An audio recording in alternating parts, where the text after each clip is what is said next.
continue.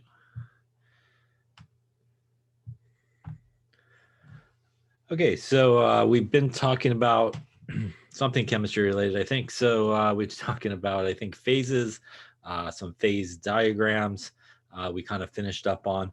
So the phase diagrams, again, are basically a graph that shows pressure and temperature relationships. And you can really use them to sort of figure out, at a given sort of pressure temperature combination, would you expect, that substance to be, say, solid, liquid, or gas? You could also obviously use it to figure out what pressure temperature relationship you might need to get something into one of those sort of phases. And basically, our phase diagram, as we talked about last time, covers our solid, liquid, and gas. It also has lines that go through the different phases, and those sort of lines that go between the different sort of phases, say between solid and liquid, that's sometimes referred to as the melting point line. The one that goes through liquid and gas is sort of the boiling point line. And again, if you find yourself right on either of those lines, you are in equilibrium with both phases. So as we talked a little bit about last time as well, right when those transitions occur, as you go from, say, solid to liquid, or even backwards, liquid to solid, or liquid to gas and backwards, right at that point, you really are in equilibrium. And what that means is you basically have both phases occurring basically at the same time. So you have a little bit, for example, like ice, you have ice crystals sort of there, you have some solid ice, you have a little bit of liquid water. It's really not until you get above or below sort of the melting point or boiling point that you really sort of go into the whole sort of next phase, if you will, in terms of that. There's also a point, as you can see right there, smack in the middle of that graph, as we talked about, which is referred to as the triple point. And that's really the pressure temperature relationship for a particular substance, where basically all three phases are essentially happening at once. You have solid, liquid, and gas occurring. We also have a critical point, which is where you find your critical temperature and your critical pressure. And it's at that point where, we have a substance that basically has a lot of properties that are very much like a liquid, but it does flow like a gas. And that's what we have our supercritical type of fluid is in that particular area. Any questions on any of that stuff we kind of talked about last time? All right, so I think we are going to talk a little bit about water here. And as we see, water molecules, say if that's a wonderful ice skating blade there on top there, if it's going along the surface, obviously at the surface of the water, we have a lot of water molecules melting. And this is something else that we talked about in terms of water in general.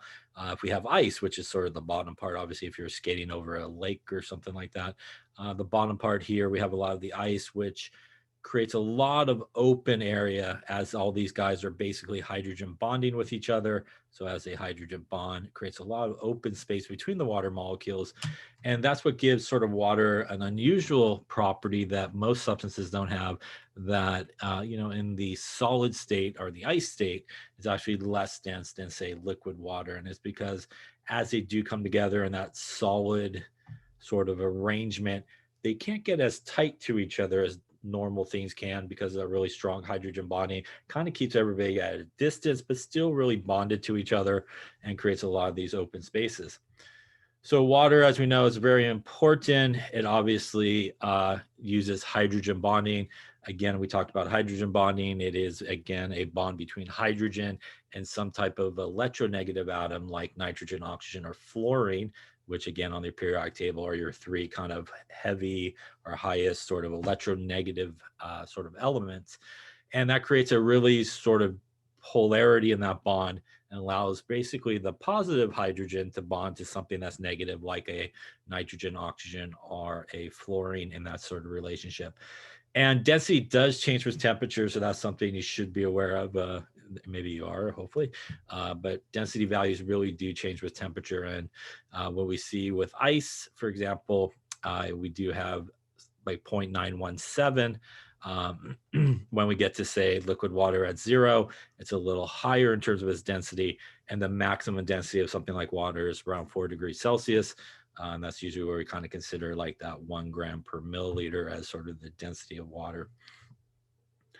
So as we talked about, hydrogen bonding, really a strong bond, is the strongest of those intermolecular forces that we talked about, with dipole being sort of the next strongest, and the weakest is really what we find with things that are sort of non-polar molecules and those dispersion forces. Um, In addition, when water molecules and ice freeze, right, they do tend to expand because of what we've been talking about, that sort of open volume between the different water molecules.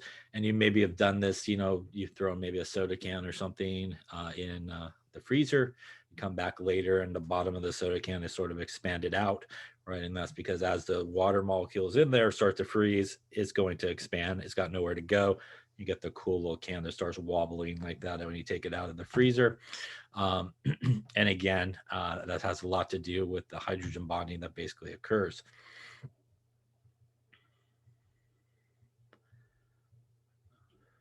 Now, when we talk about water, as I mentioned, it is really sort of the highest density that we see is at 4 degrees Celsius. And that's really good for a lot of things, especially like speaking of a lake or something like that. When it starts to freeze, it actually freezes from the top down, right? That's basically how the water freezes. It would be a very different story if it froze from the bottom up, right? And that would not be good probably for the fishes and all that good stuff that live in those lakes and stuff like that if it kind of did the opposite. So what ends up happening, and as we'll see maybe a better picture in just a second, you know, we start to get the warmer water really floating to the bottom because it's more dense, so that 4 degrees Celsius water. The colder water really goes to the top, and that's really where we get that, you know, ice layer that basically develops, say, on lakes, right? On those good movies when the guy goes, I'll just walk out on there, nothing bad's going to happen, right? And it starts to crack and they fall through. And what ends up happening is it creates sort of an insulated layer up there on top, kind of prevents everything from the underneath that layer from really freezing, which is obviously good for fish and stuff like that. Unless you decide to, you know, drill a hole in it and go ice fishing, I guess that's not so good for them. But you know, it keeps all that sea life, you know, hopefully okay. And we do usually think about the density of water as 1 gram per milliliter. Again, a reminder though, the density does really change with water. So if you're dealing with, for example, water that's not technically at 4 degrees Celsius, it will have definitely a different density value than 1. But usually in most calculations, we usually do sort of consider, you know, the density of water as being 1. That's really good for our good fish here, right?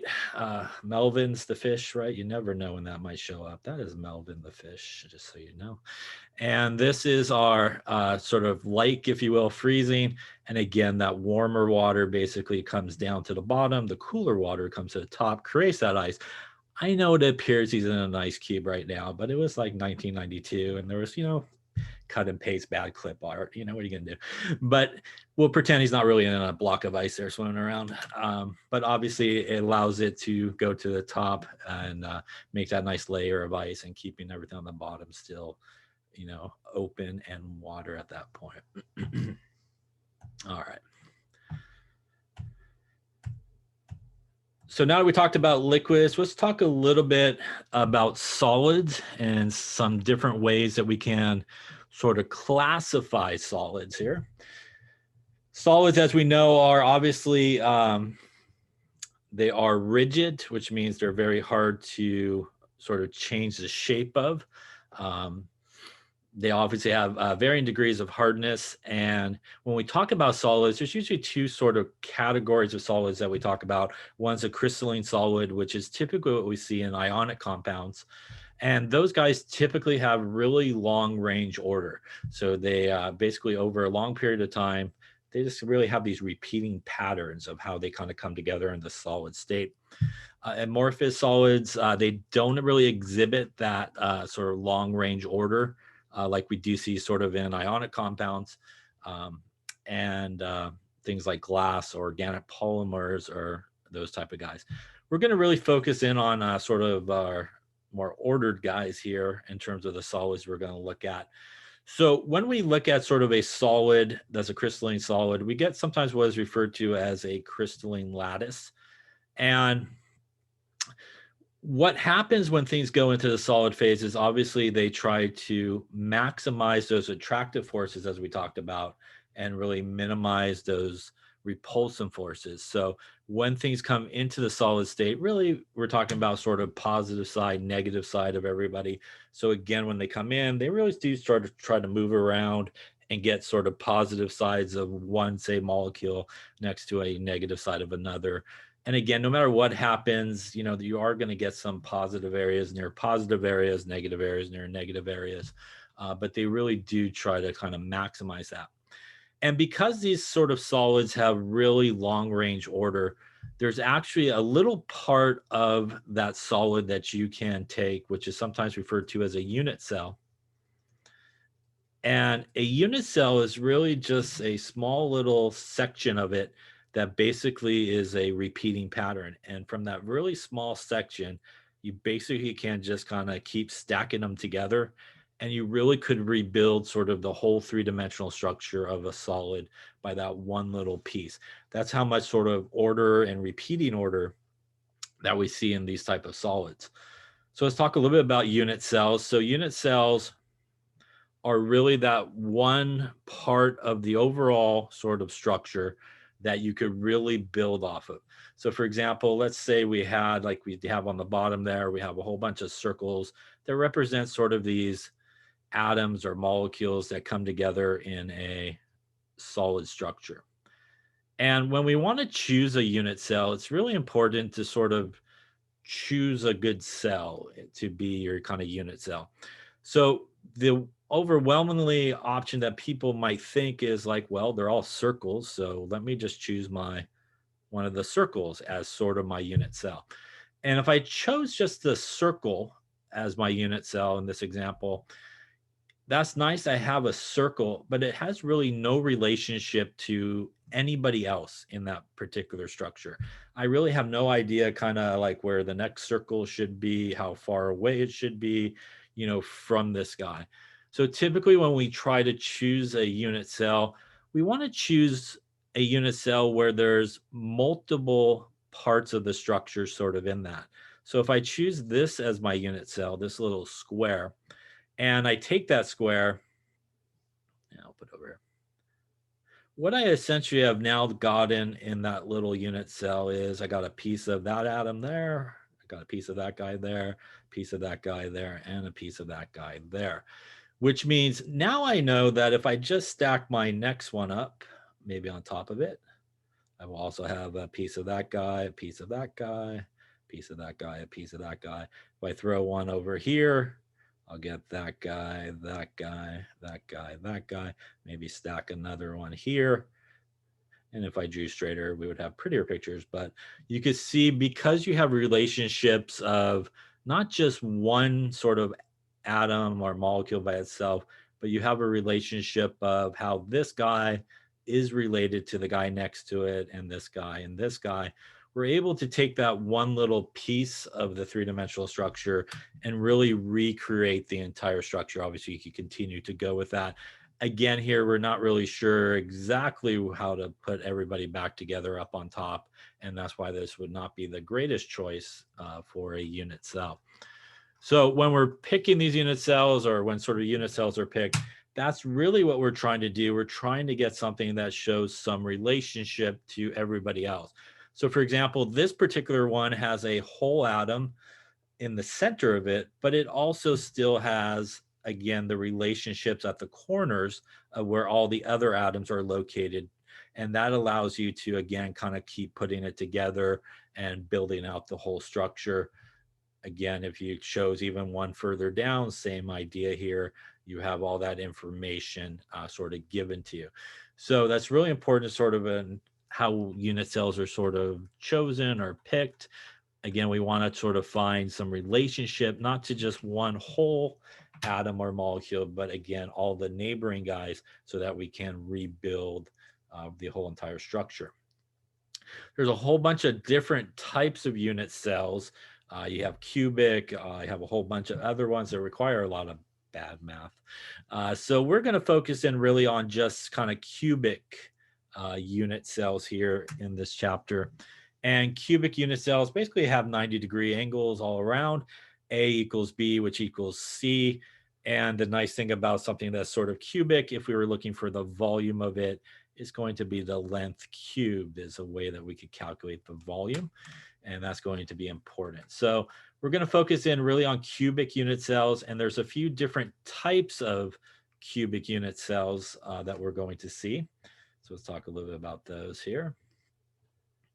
By the way, the coordination number is basically how many ions are the number of oppositely charged ions that are basically in contact with each other. The higher the coordination number, the stronger the attractive forces. So the more sort of atoms you have together, the stronger they're going to come together and be held in that sort of solid.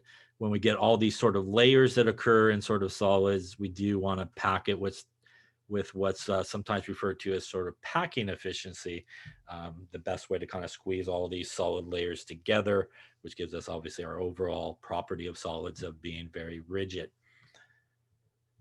So a couple of things about these cubic unit cells that's important based on what we're going to kind of talk about with some of these calculations is, as I mentioned, they all pretty much have 90-degree angles.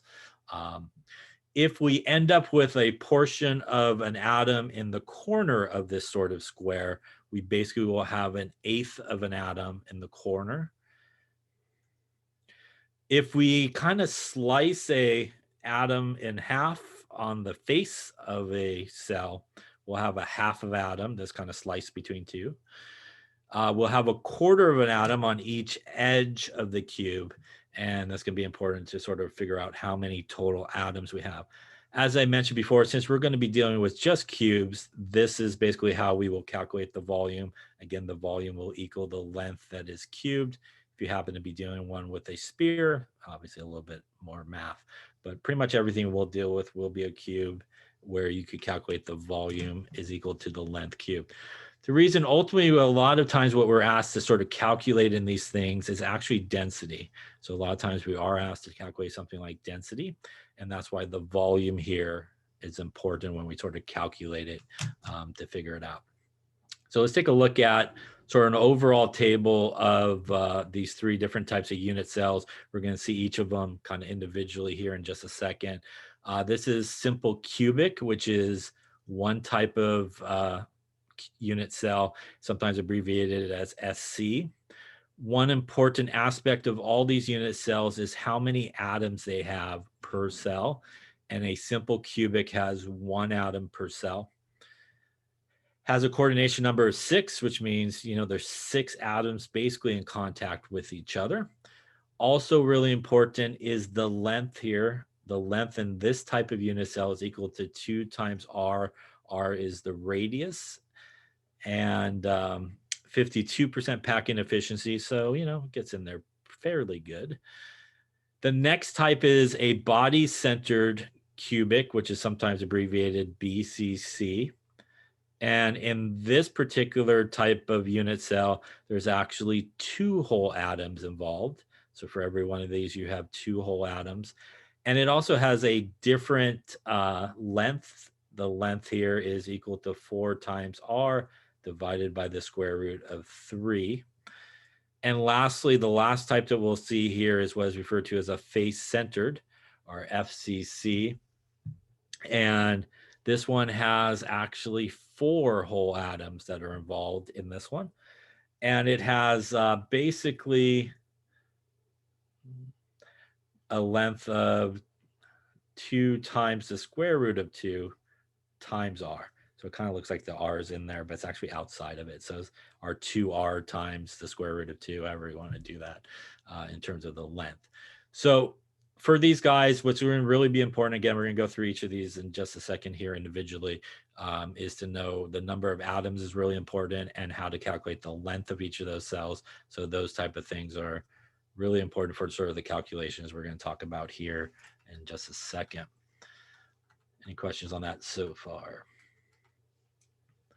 Okay, so let's take a look at the first one. The first one is a simple unit cell, which is a simple cubic. And when we talk about a simple cubic, we basically end up with an eighth of an atom on each of the corners. So there are 8 corners. So that's an eighth of an atom where it gets cut. That's an eighth. That's an eighth. That's an eighth. Back down there's an eighth, eighth, eighth, and eighth. 8 times 1/8 is one whole atom. Yeah, one atom involved. So the one atom is basically an eighth of an atom that's found on each of the corners, basically, of this square that you kind of carve out of all these atoms together. So in each of these corners, we have the eighth of an atom, gives us that one whole atom that's involved here. And here's sort of a cross section of it here. Again, you can kind of see the eighth of an atom in each of those corners, again with 8 corners giving us one whole atom there. And again, the important thing of this is, as we talked about there, calculating the length of it. And calculating the length is 2 times r, which is the radius. So here's a closer view of sort of what we're talking about. Again, if we take this unit cell and we keep just popping cubes on top of each other and on the sides, we can rebuild this entire 3-dimensional structure. Now, the other one is a body-centered cubic cell, and it has a coordination number of 8, so it's got a lot more atoms. So on this one, we have the same 1/8 of an atom in each of the 8 corners. So when we kind of take that square out of the middle there, we get an eighth of an atom in each of those. That gives us 1 atom for the corners. And then, as you could also see, dead center, which is why it's called body-centered, there's a whole entire intact atom sitting in the center of the square, which gives us obviously 1 more atom for a grand total of 2 atoms that are involved in a body-centered cubic. The length, as you can see up here, is again 4 times the radius divided by the square root of 3 here. And again, calculated differently than obviously the simple cubic one that we just saw, where it was basically 2 times r. So here's a prettier picture of it. Again, you can see the whole sort of yellow atoms stuck there in the middle. And again, our eighth of an atom on each of the corners, giving us a grand total of 2 atoms per one of these guys. There you go.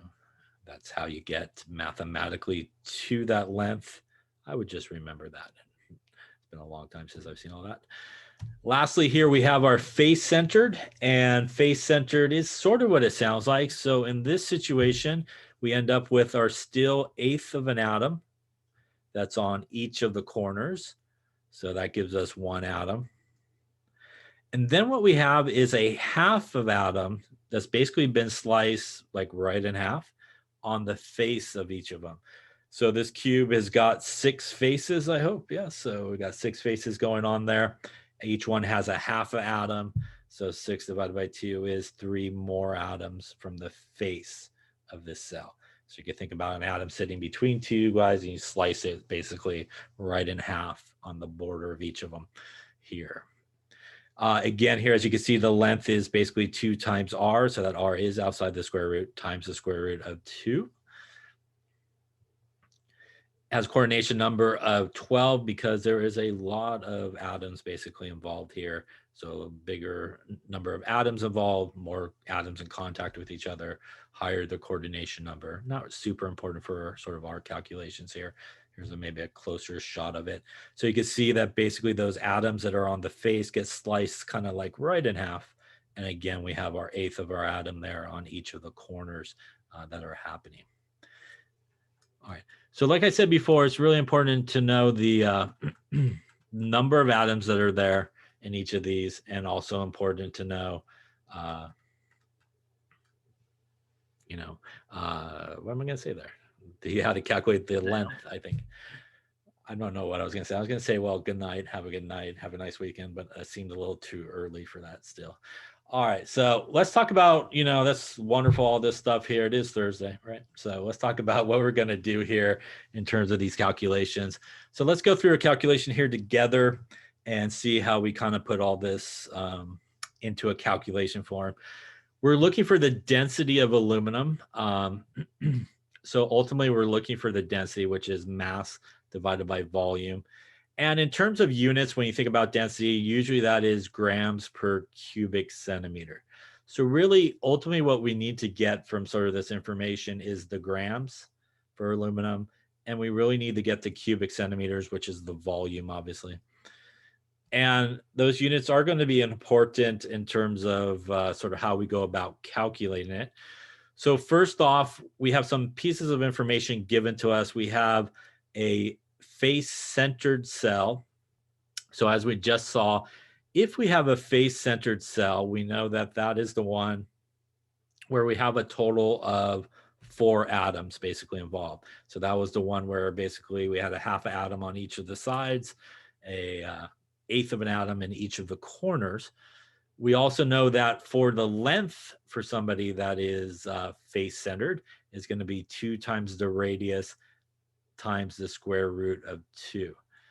And lastly, we know that this is a cubic unit cell, so the volume is going to be the length cubed. So we got a few pieces of information to sort of calculate here. First piece of information we're going to start with here is the top part. We want to get really to the grams and how many grams there are of aluminum. So we're going to do that based off of what we know, which is we have 4 atoms here. So that's where we would start this calculation, that 4 atoms of aluminum. And if I want to get to grams, that probably means I need to get to moles. And if I want to get to moles from atoms, that is our good friend Avogadro's number we need to use here. So that's going to be 6.022 times 10 to the 23 atoms per mole. And at this point, if I stopped, I would be in moles of aluminum. That's close to what I want, but I want grams. So we're going to use the molar mass to go from moles to grams here. And aluminum looks like it is 2698 grams per mole. Moles cancel, atoms cancel. We're now left with grams, and it looks like we will end up with something. It's like we'll call it 1.79 to the minus 22 grams. So this number that we just calculated is essentially the top part that we need for the density. Any questions on that so far? Okay. Now we're going to work on the bottom part of density, which is cubic centimeters. And to do that, we really want to get to the volume, which means we do need to figure out the length. And the length here is 2 times r times the square root of 2. So we're going to start with that. The length here would be 2 times r times the square root of 2. So that's going to give me 2 times 143 picometers times the square root of 2. And if I do that, we got square root of 2 times 2 times 143. Going to give me something like 404.67 picometers. Now, at some point along the way, I am sitting in picometers. I really don't want picometers. I really do want to get to centimeters. So somewhere along the way, you got to do a conversion from picometers to centimeters. So now is a good time as any, and that's what I'm going to do next. So again, here I'm just trying to get everybody into the right units. So 1 picometer, they say, is 10 to the minus 12 meters. So we will use that as a conversion. So 1 picometer, 10 to the minus 12 meters. But that only does get me to meters and not centimeters. So we're going to do 100 centimeters in a meter. And that should get me into centimeters here. Again, meters cancel, picometers cancel. And we end up with, at this point,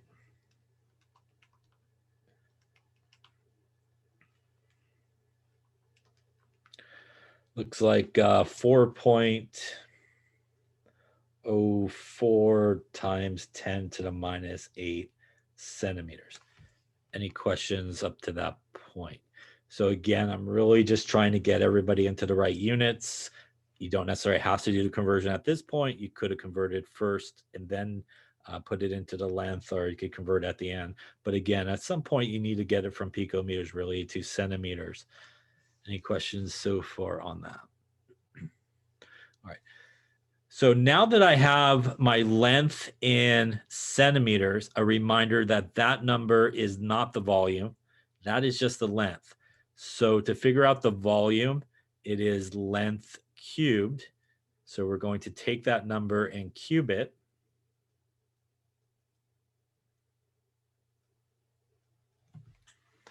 And if we do that, we end up with 6.62 times 10 to the minus 23. And since we cubed it, we now have cubic centimeters, which is a volume. This again is a length. Any questions up to there? All right. Believe it or not, that is the bottom number that we need. So what is left is basically to take our density as mass divided by volume. So we're going to take the mass that we calculated up there on top, which is 1.79 times 10 to the minus 22 grams. We're going to divide it by the volume we just calculated. Again, not the length. So 6.62 times 10 to the 23 cubic centimeters. And if we do all that good stuff and maybe punch in our calculator correctly, it would be good. We end up with a density of 2.71 grams per cubic centimeter. That's a lot of numbers end up there. And that would be the density of aluminum based off of our unit cell. Any questions on any of those steps? Okay, so now that you've seen one, why don't you try one here? Hopefully. All right, so that's one we just did. All right, why don't you try this one? Why don't you try rubidium crystallizes in a body centered at 247.5. What is the density in grams per cubic centimeters here? So take a couple minutes, see what you come up with. Again, we're looking for density in grams per cubic centimeters. And a reminder, as we just saw there, 1 picometer is 10 to the minus 12 meters, right? And 100 centimeters in a meter. And rubidium is, so important piece of information is body centered. So body centered again is the one where we essentially have an atom at each of the corners, an eighth of an atom, and we got the one that's stuck dead on center there in the middle. And that means that what we know from that is that we do have 2 atoms per cell in this particular case. Also, because it's body centered, we also know to calculate the length of that guy, it works out to 4 times the radius divided by the square root of 3. So again, those are the 2 really important pieces of information to remember for each of these, because it really does lead you down the hopefully the correct path there. So we're just kind of approach it the same way as the first one here. We're going to start with trying to get the grams part of it, and that is going to start with our 2 atoms. So kind of the same calculation there. We're going to take our 2 atoms of Rb here. Again, we're going to use Avogadro's number to go from atoms to moles.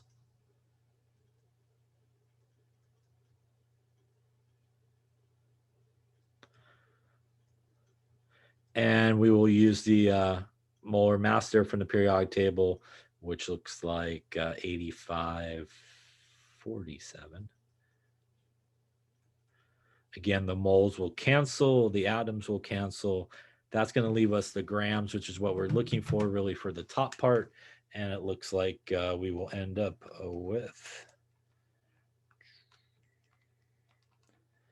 looks like 2.84 to the minus 22 grams.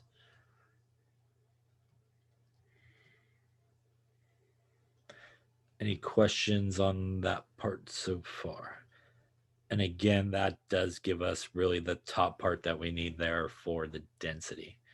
Any questions on that? Okay, then that leaves us our volume, which again, because these are all cubic cells that we're going to be dealing with, it is the length cubed. We do have the formula to figure out the length, so that's where we kind of want to start.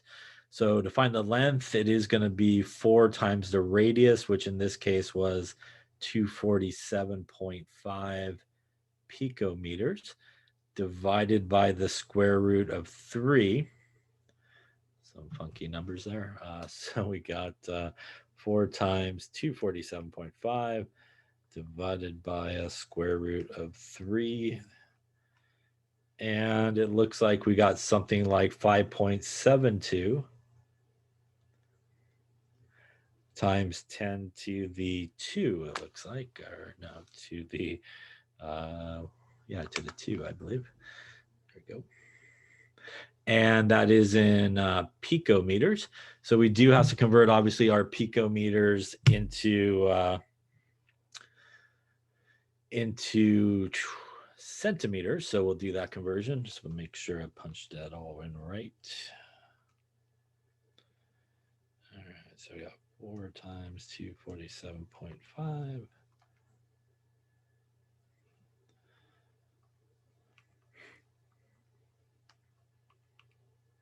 Okay, so doing our same conversion that we did use earlier, we have 1 picometer is 10 to the minus 12 meters, and our 100 centimeters in a meter, meters cancel, picometers cancel, and it looks like we will end up with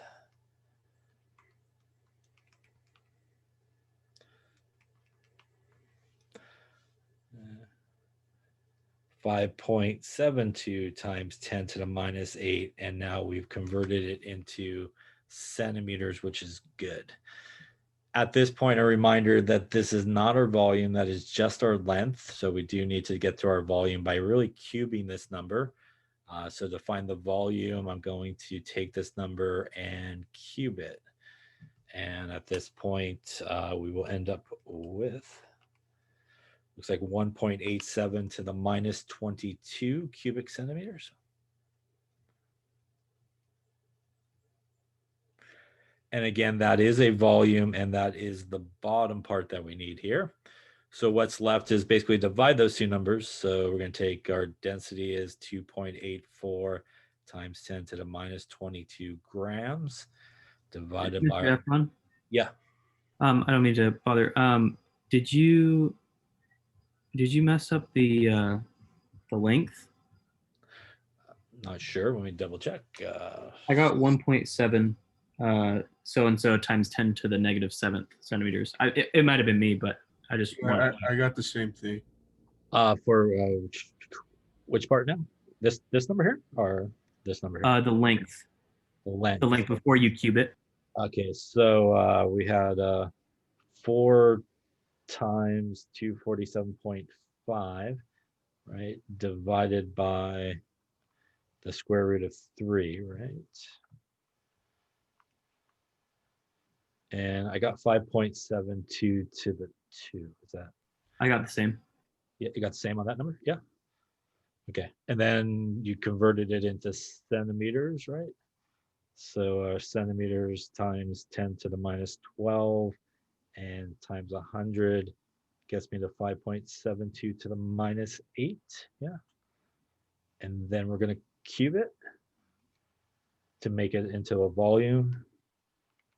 So I'm still getting 1.87 to the minus 22. Anybody else getting? Yeah, me too. Okay, I messed up. It was me. Sorry. Okay. No worries, it's all good. I double checked it myself when I was looking at it the first time. It just didn't feel right, but hopefully it's right. All right. So we got that to the minus 22 cubic centimeters. So if we divide 2.84 to the minus 22 and divided by 1.87 to the minus 22, looks like maybe 1.52, yeah, give or take, 1.52 grams per cubic centimeter would be our density here. Any questions on that? Again, sometimes on some of these weird ones, it might be easier to sort of just get a number for something like that instead of maybe putting it all in at once. And so sometimes you put a lot in at once without parentheses and stuff like that. You might get maybe the wrong answer. Any questions on that? So these are, yeah, sorry. Yeah. Just making sure the main issue is just memorizing lengths and connecting them to each of the cubic. Yeah. So really on these guys here with these unit cells, we had basically 3 different types of unit cells. So we had our simple cubic, and it's important to know for that particular one that you have basically 1 atom. So the number of atoms is really important as well.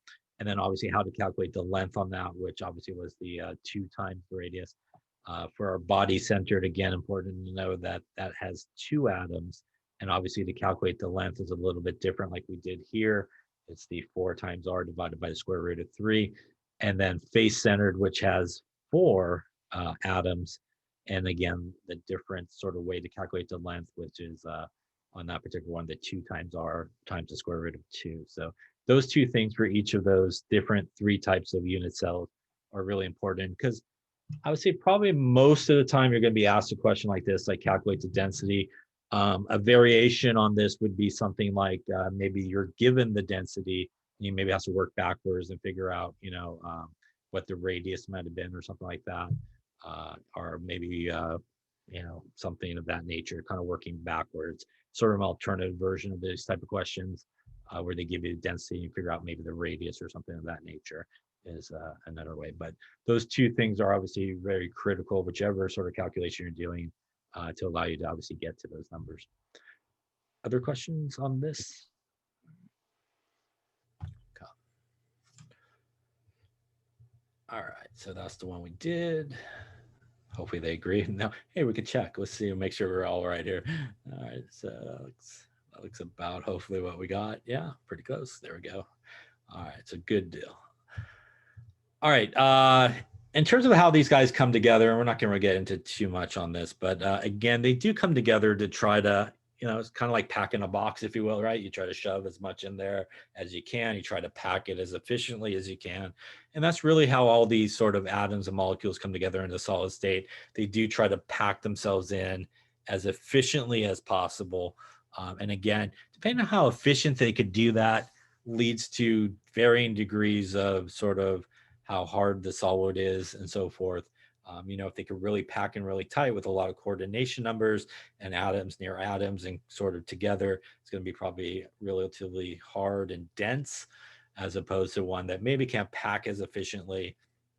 A little bit more room between the things, going to be a little less dense in terms of how they come together. All right, I think that should wrap up this chapter, believe it or not. I think so.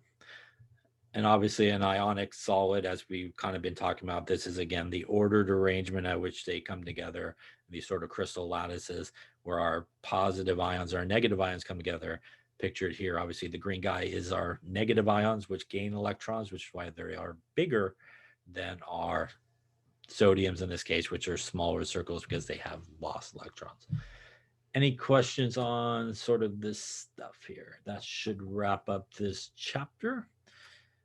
We will then go off to the next chapter, which again, the notes should be up there, and it should be. Okay, so chapter 10, we're going to talk about solutions. We're going to kind of talk about solubility and some of the rules and reasons why certain things are soluble in each other and certain things are not soluble in each other. And a lot of that has to do with, in terms of solubility, a lot of that has to do with those intermolecular forces that we talked about. So again, those intermolecular forces really do play a very big role in terms of whether or not something will be sort of soluble with something else, or even, sort of how it behaves with itself. And again, the 3 really types of intermolecular forces that we talked about was hydrogen bonding, dipole, and dispersion forces. And just a quick reminder, this is really for polar molecules that obviously has the ability to hydrogen bond which means it's got a hydrogen bound to a nitrogen, oxygen, or fluorine.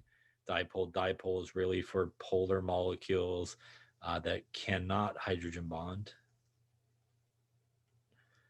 And again, our dispersion forces are really for our nonpolar molecules, basically how they interact with each other. And really what affects whether or not something is sort of soluble in each other. And if we talk about something being soluble, that basically means that, they will mix really well.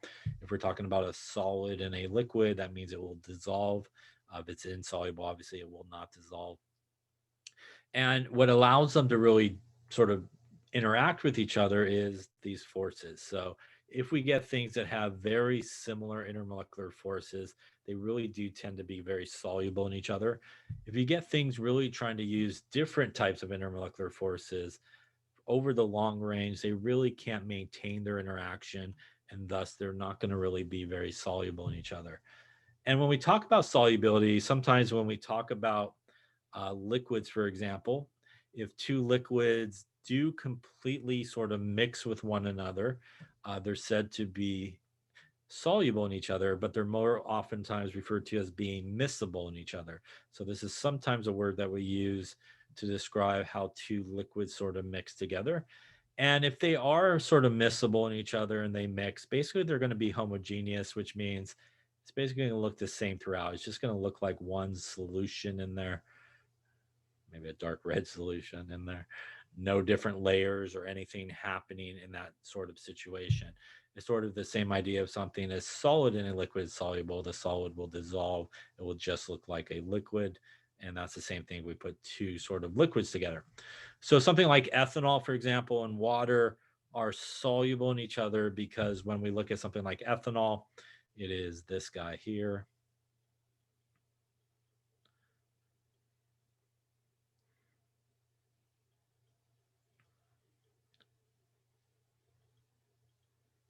So that's ethanol. And then obviously water is this. And again, basically the negative part here, that OH part of it, that OH group that's on the ethanol, is what allows it to hydrogen bond with something like water. So the hydrogen here to the oxygen in water, hydrogen in water to the oxygen in the ethanol. They're able to hydrogen bond with each other really well. And that makes them very soluble in each other. Solubility will decrease in something like this. This is an organic molecule. It's basically an alcohol. If you build out the sort of nonpolar side, make it really, really big, solubility really does start to decrease a lot. Usually about 6 carbons or less that has an OH group on it, which is an alcohol, usually are fairly soluble in water because of that OH group and that ability of the hydrogen bond. Again, if you kind of go over 6 carbons and dump out a whole bunch of carbons and hydrogens on the other side of the molecule actually gets really big and it has a really big nonpolar part and it's not able to interact well with water. And essentially for something to sort of dissolve in water or basically interact with water and be soluble in water, you essentially has to replace water with very similar interactions. So before you put anything in water, you basically have water molecules bound to water molecules. So you got to break those apart, make a hole in that kind of 3-dimensional structure and put our new guys in there and replace them with very similar sort of interactions.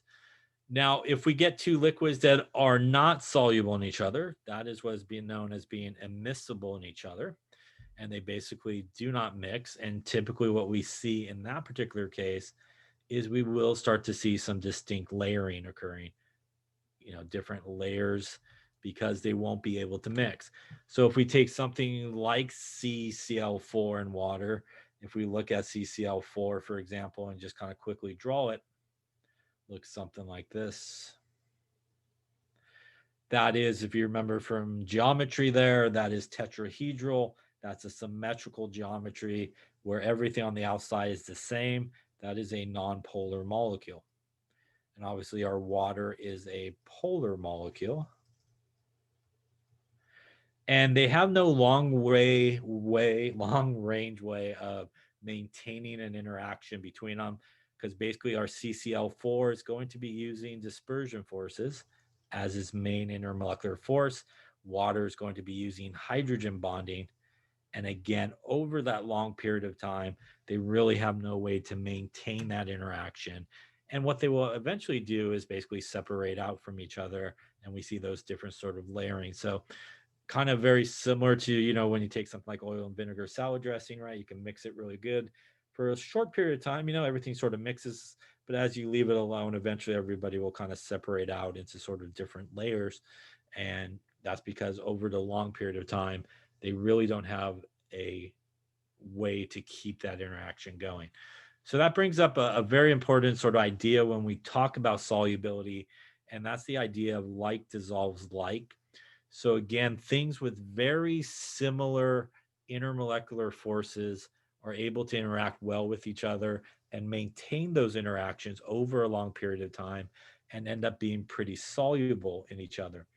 And that means that if you take something that's ionic and polar, those things are usually relatively good and soluble in each other. If you take something that's polar and polar, also really good and soluble in each other. If you take something that is nonpolar and nonpolar, also very soluble in each other. So all these guys are typically soluble in each other because in the case of nonpolar, they're both going to be using dispersion forces, which allows them to continuously interact with each other and be soluble. Polar and polar are going to use either hydrogen bonding or dipole interactions. Ionic and polar is going to do ion dipole interactions, which is our kind of dipole interactions. So those things again allow them to maintain those interactions. You really kind of only run into a little bit of trouble in terms of things being insoluble in each other when you kind of cross over and you try to put something that is polar and non-polar together. These guys really, again, do not mix. So, like our example of CCl4 and water, are earlier on in an earlier experiment when we did like the hexane, which is also non-polar. Again, if you do that, you will get those distinct layers. And for example, this, for example, would be the hexane layer. The water layer is usually the bottom layer. When you kind of put something that's polar like water together with something non-polar, same thing, CCl4 would be up here on top as well. So you usually see these layering occurring. As we can see here, again, we do start to see some distinct layering happening. And again, that would be a result of things being immiscible in each other. Again, the top layer and the bottom layer really has no sort of way to interact with each other. So they kind of keep those things separate. That's also why in that particular experiment, if you remember, all of our halogens like Cl2, Br2, I2 were up there in the top layer because the top layer is nonpolar. These guys are nonpolar. And if you remember on the bottom layer in that particular experiment we were talking about, we had things like sodium chloride, sodium bromide, sodium iodide. These are all ionic guys, which are very soluble in something like water, which is the bottom layer. So that was how we were able to really follow what was going on in terms of our nonpolar guy going up and down. Yeah. So when we talk about solubility of sort of solids as well, ionic substances are definitely always sort of soluble in water for that exact reason. Again, they're able to do that sort of ion dipole interaction that we talked about. And that's essentially how we dissolve ionic compounds. Positive guy, again, going to be surrounded by the negative oxygen, right? Part of water. While our negative ion would also be surrounded by water, but it would be surrounded by the positive side of water, which is the hydrogens in this particular case. So that dissolving process allows these ions to basically dissolve, and we don't see it anymore. It looks like they disappeared, but they're actually still there. They're just surrounded by all these water molecules. It also prevents these guys from, again, coming back together because those ions have a very strong attraction to one another through that intramolecular force. And we see it come back together as well. If you probably have done this experiment, seen this sort of experiment, take something like salt water and you evaporate off the water. All those water molecules are no longer there. So they're able to allow the ions basically to come back together. And then we see our solid reappear. And again, that's why it is a physical change when we dissolve something. It's not a chemical change because those guys are still there. They're just sort of mixed into all the water molecules and you can't kind of visually see it. There's also non-ionic substances that are very soluble in water, things like sugar. Sugar is basically carbons, hydrogens, and oxygens. And ethanol, which is what we saw earlier, has that OH group, which allows it to hydrogen bond with water and be very soluble.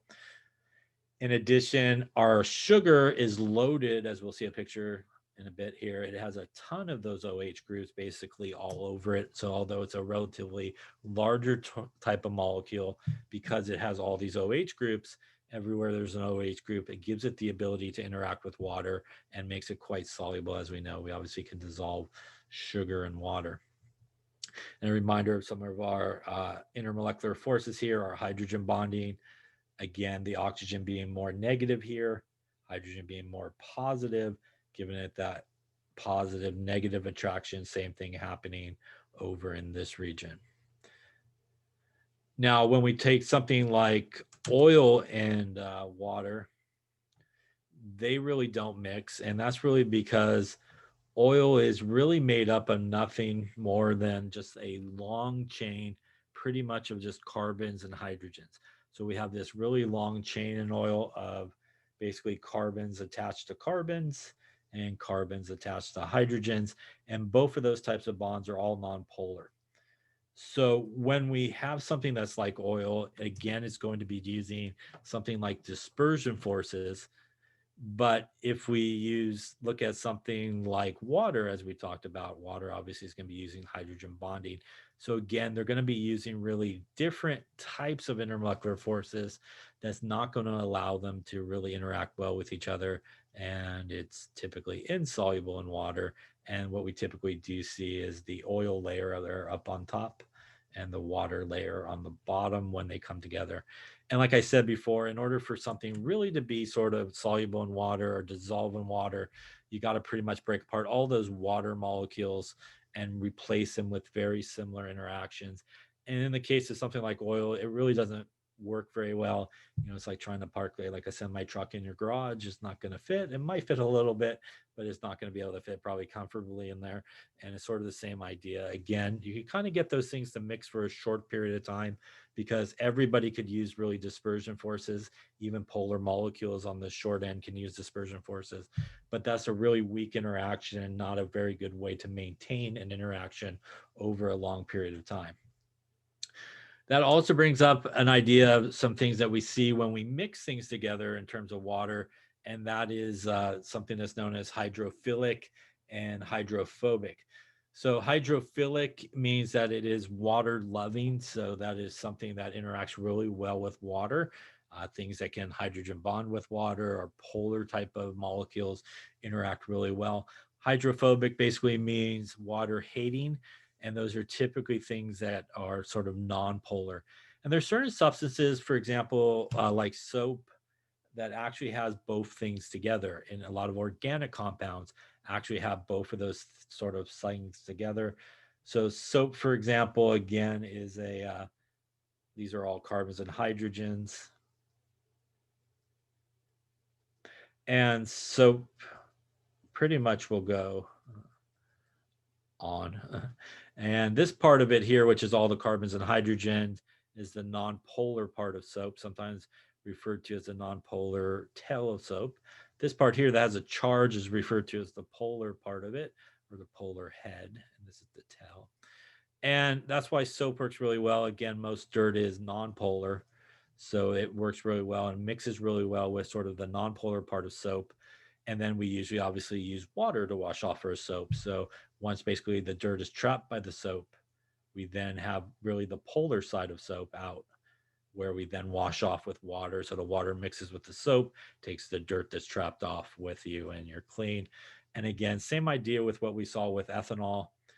Even though ethanol really kind of has two parts to it, this part of it here, which again is nonpolar, and this part of ethanol, which is polar, is really the part of it that allows it to interact with water and be fairly soluble in it. And again, here, as you build out this side where it's nonpolar, the solubility does start to decrease a lot. Octane is 8 carbons in a row with hydrogens, all nonpolar.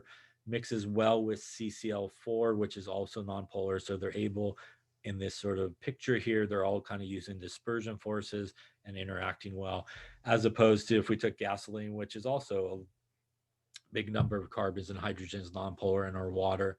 Again, no real interaction going to be happening between these two guys, and we do see these layers. That also brings up a good point when we think about sort of light dissolves like that. Sometimes we oftentimes think that water is sort of the best solvent that you could use for every situation. And it definitely is a very good solvent for a lot of situations where you're mixing, things that are ionic, things that are polar with it. But as we could see from those last picture there and what we've been talking about, water would be really a terrible solvent for something that's non-polar, because they're definitely not going to mix together, and they basically will just kind of layer and layer up on the top of each other. Also, why, for example, if you try to filter something and you wet this thing down with, say, water, and then you try to filter something that has non-polar in it, you're going to get pretty much all your guys just sticking up there on top of the filter paper, because it's going to kind of hit a barrier, if you will. It's not going to be able to kind of pass through the filter paper that has now been sort of soaked with water. Now, there is a limit in terms of solubility to how much solute you could get to dissolve in a particular amount of solvent. So when we do have one that is soluble and another that is obviously said to be soluble, if something really doesn't mix, is said to be insoluble. And there is a limit to solubility, and it really is based on temperature. So temperature is basically the one property that affects solubility. So usually when we talk about solids and liquids, we increase the temperature. That usually does increase the solubility of it as well. But things are sometimes always soluble in each other. So gases are always soluble in one another. So if you think about gases, they're constantly flying around. So just by that process, they are constantly mixing with each other. Some liquids are also usually soluble in each other. So polar things and polar things, nonpolar and nonpolar things are also very soluble in each other.